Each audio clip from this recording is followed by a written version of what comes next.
Happy Thanksgiving from North Carolina. It's Thanksgiving morning. My husband is inside working on the turkey, and I just snipped him some rosemary to make some rosemary butter. We're gonna have kind of a rosemary chicken breast. I'm out in the garden and I'm trying to get rid of some dead things. So I'm taking away a pumpkin that froze and is therefore rotting. And I'm also gonna pull out all the basil that is looking quite dead. And I will, see all the dark stuff there? That's all dead basil. I also have, right there, I have a dead tomato plant, several dead tomato plants, cherry tomatoes. And if you look way down here, you'll also see a very large dead tomato plant. So I'm going to pull those out and take all of that back to the garden and put it into the compost pile, and it can, you know, compost away for the winter. It's just a light sprinkle this morning, but I love this weather. This is my favorite weather. It just has that fall look. It's going to be 73 degrees today. It's not going to be cold. I just love fall weather. So this is the kind of weather I want to get outside. And now I won't get underfoot in the kitchen when Adam is making the turkey.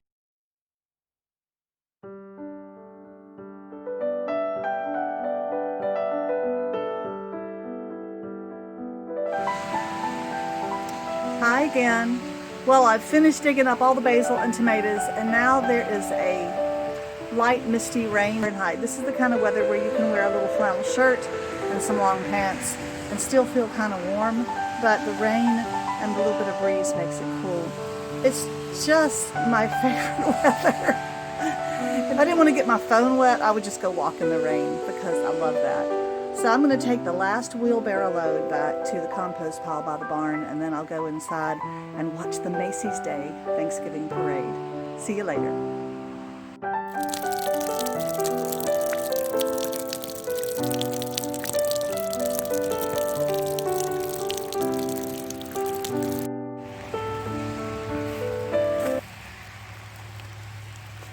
Because I love the autumn, because it feels like the earth is quietly going to sleep, I think this is the most beautiful time on our farm. I love the look of the trees, the rain. I don't think you can see it, but in the far distance, past the other field, behind our farm, there's mist and cloud. And I think that maybe, except for in the spring when the clover and buttercups are blooming, this is the most beautiful time on our little farm.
Good morning, YouTube friends, and happy Thanksgiving from North Carolina. This is Mary Catherine, and today I've already made my cranberry sauce, which I have a little video of too, and I'm making my pumpkin pie. Now, I am not much of a baker, and I really don't make pie crust. I don't like making pie crust. So here's an easy no-roll pastry crust that you make right inside of your pie shell, your pie dish. So I'm going to show you how to do that, and it makes, especially a custard pie, anything you pour into the pie dish, this makes a great crust. It's delicious, and you don't have to roll it out. So let's watch how I do this.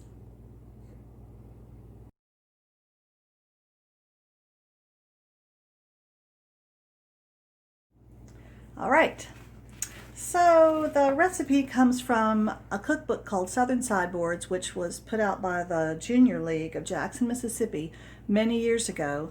And this cookbook was given to me by my mother when I got married going on 32 years ago. And it's a really good cookbook. So this is the no roll pastry shell.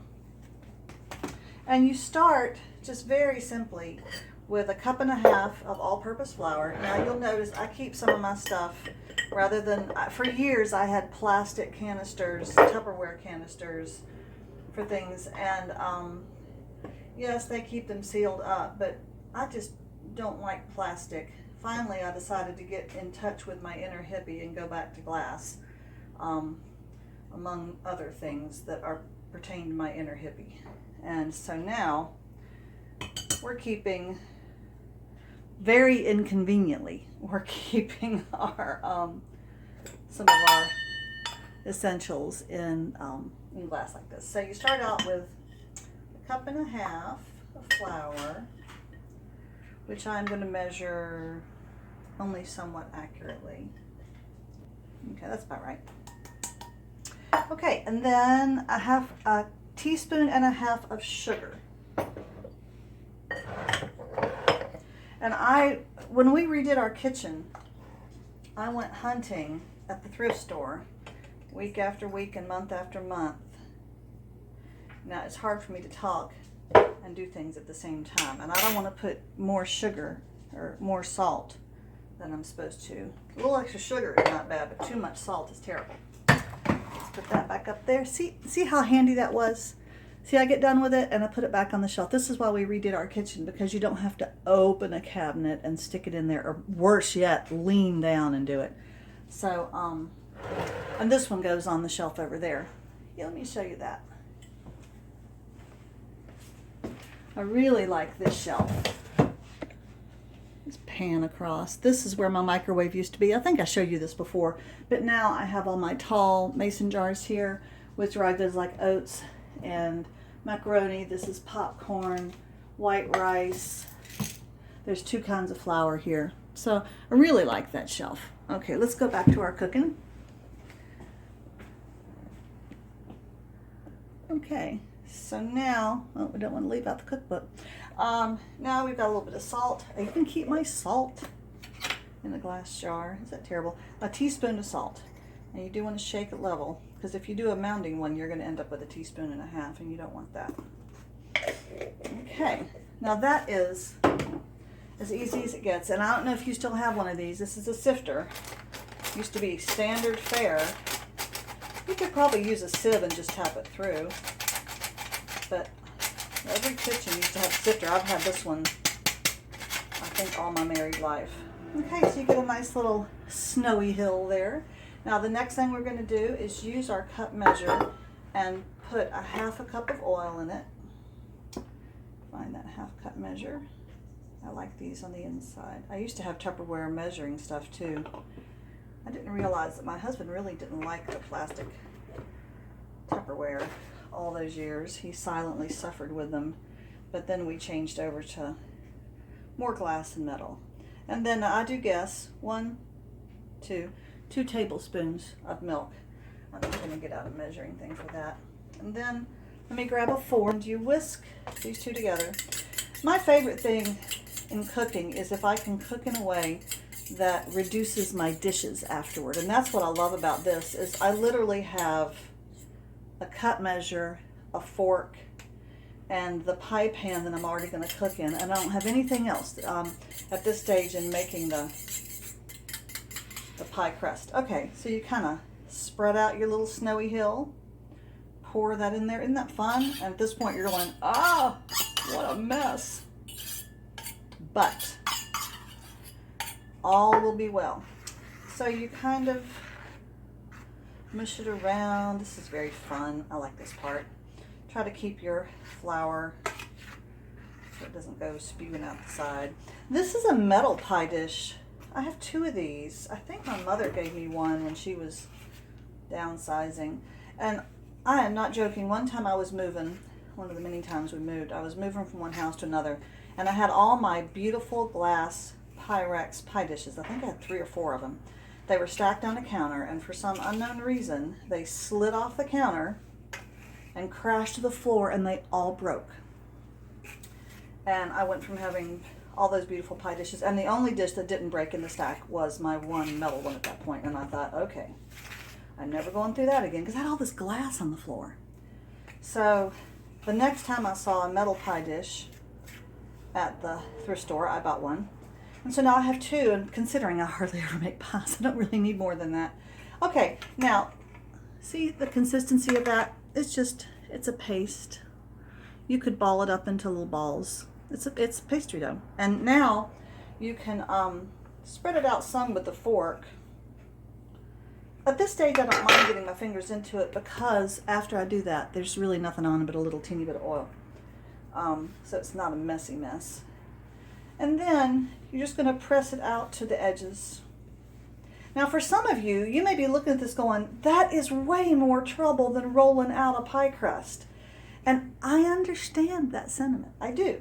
But we all have our preferences. And for me, who don't even like to get my hands messy with bread dough, I prefer to do this than to roll it out. For some reason, rolling out pie dough. Now once I'm in the middle of doing it, I don't mind too bad. But, man, the contemplation of doing it ahead of time is almost more than I can bear. And it keeps me from making pies, which is a shame, because pie is my very favorite dessert. I like it better than cake. I like it better than cookies.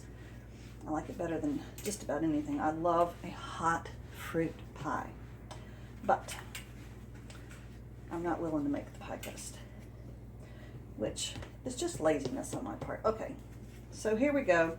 Now you really, for a pumpkin pie, a big custard pie, you really do want to work this all the way up to the edges. And this is why you don't want to use too much guesswork when you're measuring your ingredients, because you don't want to run short on this pie crust, or you won't have enough to go up the sides, and your custard will be taller than your pie crust, which would be tragical. Okay. And you can, you can make it fairly thin in the middle. Nobody's going to mind that when they cut their slice of pie and the crust is thin underneath. Nobody cares, because really what people want is the filling. So see how that goes up? And you also have a good bit of extra around the shoulder here. You can shove that up. I do like to get it all the way to the top if I can, if I have enough. I've been making this pie crust for like 30 years. Okay, so look at that. Not too shabby. You can see the finger marks. Then I take my fork and I go bloop, bloop, bloop, bloop, bloop, bloop. Supposedly that lets the air come up out of there. Now I'll make my pumpkin pie filling and put it in there and bake it. I'm going to use a Libby's pumpkin, but you can use any brand. Libby's has their famous pumpkin pie recipe on the back, which I really like. But on Facebook these days, I've seen people touting their very best pumpkin pie recipe, and that's fine. I've always liked the Libby's. I like being able to put in my own spices. Love the evaporated milk. I really prefer evaporated milk with sugar instead of putting sweetened condensed milk in there, but people have their preferences, so that's okay.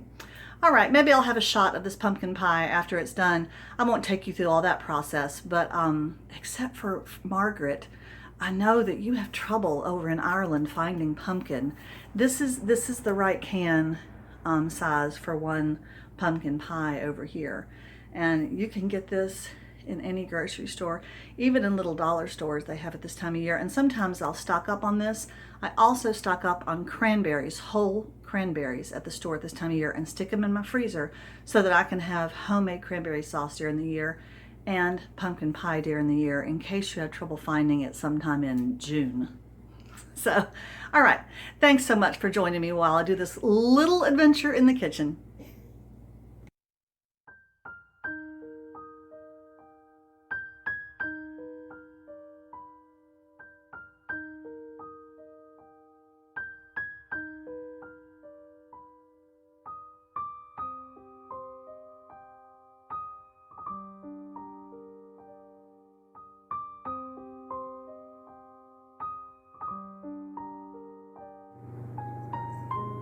This is the Neuse River at Dawson Creek.